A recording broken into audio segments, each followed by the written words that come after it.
आज की इस वीडियो में हम प्रेशर स्विच के बारे में जानेंगे कि प्रेशर स्विच का सेटिंग का कैसे होता है, ये प्रेशर स्विच कहाँ पे यूज होता है और किस लिए यूज होता है, और इसका जो टर्मिनल्स होते हैं उसके बारे में हम जानेंगे।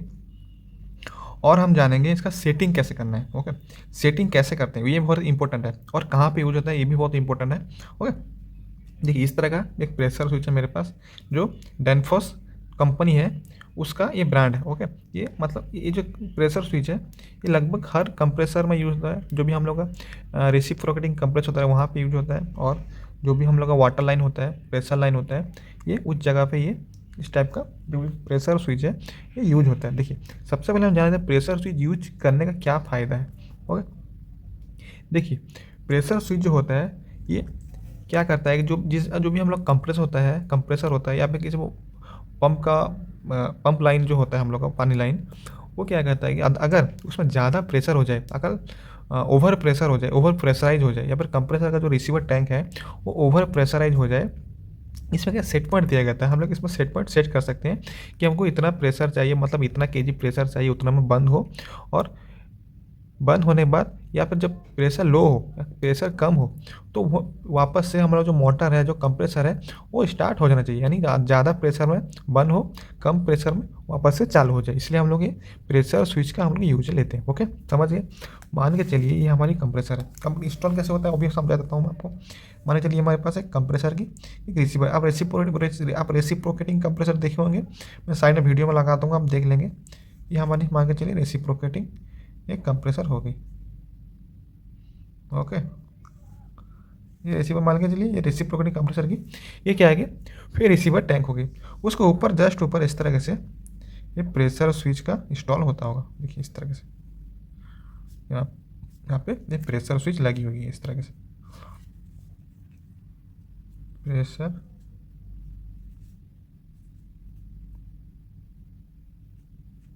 ये प्रेशर स्विच हो गया। ओके, इस तरह से प्रेशर, इसमें क्या टर्मिनल्स होते हैं। जो प्रेशर स्विच होता है इसमें भी टर्मिनल्स है। प्रेशर स्विच जो है ये NO NC में काम करता है।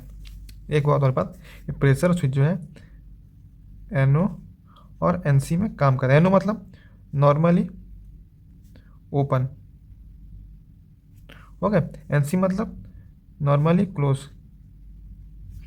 NO मतलब नॉर्मली ओपन, NC मतलब नॉर्मली क्लोज। देखिए इसमें क्या है कि टर्मिनल्स होते हैं इस तरह से, मतलब 6 टर्मिनल होते हैं इस तरह से, 1 2 3, उसके सीधे में 1 2 3, इस तरह के टर्मिनल बॉक्स होते हैं ये प्रेशर स्विच के अंदर। ओके, देखिए इसमें जब प्रेशर आपका ज़्यादा हो जाएगा, अगर प्रेशर ज़्यादा हो जाएगा, देखिए और एक बना लेता हूँ मैं इधर,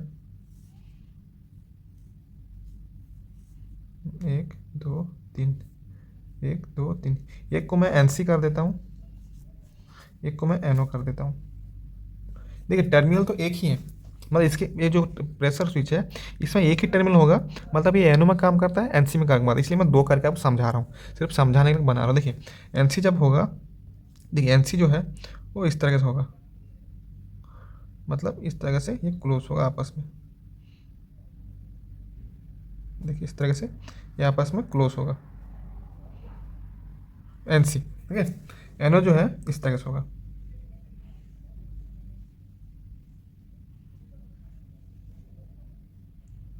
NO इस तरह से होगा। देखिए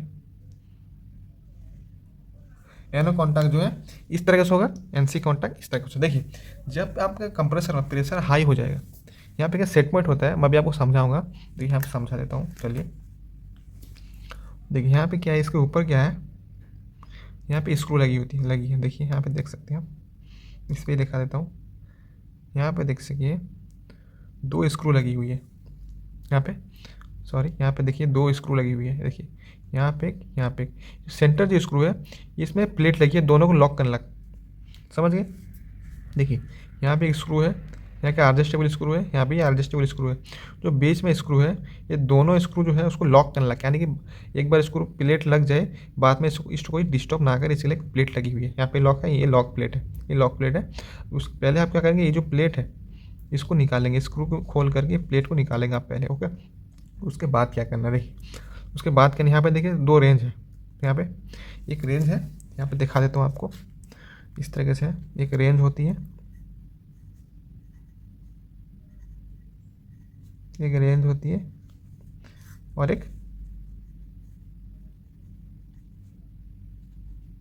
डिफरेंस होती है इस तरह से। ओके, इसके ऊपर क्या है कि स्क्रू लगी होती है, इसके ऊपर स्क्रू लगी होती है। ओके, मान के चलिए फॉर एग्जांपल ये जो हमारा कंप्रेसर है, ये हमारा जो भी कंप्रेसर है, मुझे मतलब इसका जो प्रेशर है, मैक्सिमम प्रेशर है, मुझे 5 kg लेके जाना है। देखिए यहाँ पे देखिए मैक्सिमम प्रेशर जो है मुझे 5 kg लेना है। यहाँ पे देखिए 5 kg मुझे इस कंप्रेसर में, रिसीवर टैंक में मुझे 5 kg प्रेशर चाहिए। तो क्या करेंगे, ये स्क्रू की मदद से, देखिए जो रेंज लिखा है यहाँ पे, देखिए जो रेंज लिखा है, यहाँ पे देखिए इंडिकेशन गेज दिया गया हुआ है, मतलब कितने में वो सेट करना है जो रेंज है। ये स्क्रू की मदद से आप टाइट करेंगे तो ऊपर जाएगा, रेंज ऊपर जाएगा। अगर लूज़ करेंगे तो रेंज नीचे आएगा। देखिए जब हम टाइट करेंगे तो 5 kg तक जो यहाँ पे स्केल है, यहाँ पे देखिए स्केल है, अगर 5 kg में छोड़ देते हैं इसको, स्केल अप डाउन होगा। इसको लूज़ और टाइट करेंगे तो स्केल जो अप डाउन होगा। मान के चलिए मुझे इस कंप्रेसर को 5 kg में बंद करना है, तो मैं 5 kg पे लेके इस स्केल को यहाँ पे इस लगा पे छोड़ दूँगा। जब छोड़ दूँगा ये होगी रेंज। तो होगा क्या, जब हमारा कंप्रेसर स्टार्ट होगा, जब 5 kg प्रेशर बिल्ड कर लेगा, यानी 5 kg प्रेशर जो 5 kg प्रेशर बन जाएगा रिसीवर टैंक के अंदर, तो ये क्या होगा, ये बंद हो जाएगा। जो कंप्रेसर जो मोटर जो है वो बंद हो जाएगा, यानी स्टॉप हो जाएगा। ओके, समझ गए। उसके बाद क्या होगा, जब और एक यहाँ पे इसके रेंज डिफरेंस दिया गया। डिफरेंस मतलब क्या है, जब हम लोग कंप्रेसर मान के चलिए 5 kg में तो बंद हो गया, मान के चलिए हम लोग ये एयर जो यूज कर लिया। ओके, मैंने 5 kg प्रेशर इसमें मैं फिल किया हूँ 5 kg प्रेशर, ठीक है। मान के चलिए इसमें मैंने 3 kg या फिर 4 kg मैंने यूज कर लिया। जो 4 kg प्रेशर मैंने यूज कर लिया, ठीक है। 4 kg मैंने 5 kg में फिल हो गया और 4 kg मैंने किसी मशीन में किसी जगह पे मैंने यूज कर लिया, तो बचा कितना 1 kg। तो 1 kg में हम इसको डिफरेंस को सेट कर देंगे। जो डिफरेंस है ये वाला डिफरेंस हम 1 kg में सेट करेंगे। देखिए इसके ऊपर जो स्क्रू है ये वाली, यहाँ से हम सेट करें। मान लीजिए मैंने 1 kg में सेट कर दिया। देखिए यहाँ पे 1 kg है, 2 3 4, तो इस तरह से अगर मैं सेट कर देता हूँ, मान लीजिए 1 kg में सेट कर दिया। जैसे ही इस कंप्रेसर के अंदर जो रिसीवर टैंक के अंदर 1 kg प्रेशर बचेगा तो वापस से स्टार्ट हो जाएगा। देखिए जैसे ही 5 kg प्रेशर है, मैंने 4 kg यूज कर लिया तो बचा 1 kg। अगर 1 kg से प्रेशर इसके अंदर हो तो वापस से क्या है, ये जैसे ही 1 kg इसमें प्रेशर आएगा, जो प्रेशर स्विच के अंदर 1 kg प्रेशर इसमें मतलब सेंस करेगा, तो वापस से हमारा क्या है, कंप्रेसर स्टार्ट हो जाएगा। वापस स्टार्ट होएगा ना, जैसे ही 5 kg बिल्ड करेगा बंद हो जाएगा, और 1 kg आने पर, डिफरेंस 1 kg आने पर वापस से स्टार्ट हो जाएगा। ओके, आई होप आप समझ गए कि ये प्रेशर स्विच कैसे काम करता है, समझ गए कि रेंज क्या है, डिफरेंस क्या है। आई होप आपको समझ आ गया। चलिए इसका NO-NC का कॉन्सेप्ट हम समझ लेते हैं। देखिए NO-NC मतलब, देखिए एनो मतलब पहले एनसी समझ लेते हैं। देखिए जैसे आप प्रेशर 1 kg का आएगा ना, 1 kg का आएगा तो ये एनसी हो जाएगा। देखिए जो भी आप सप्लाई यहाँ से दे रहे हैं, तो यहाँ जाके आपको जो कॉन्ट्रैक्टर है आपको सप्लाई मिलता रहेगा, या फिर मोटर को सप्लाई मिलेगा। ओके, एनसी में जब हमारा प्रेशर 1 kg का हो जाएगा तो वहाँ से सप्लाई जो है ये जुड़ जाएगा, जो मतलब मोटर है या कॉन्ट्रैक्टर सप्लाई मिलता रहेगा। जैसे ही 5 kg प्रेशर हो जाएगा इस टैंक के अंदर, तो एनसी जो है वो एनो नॉर्मली ओपन हो जाएगा। तो आगे का जो सप्लाई है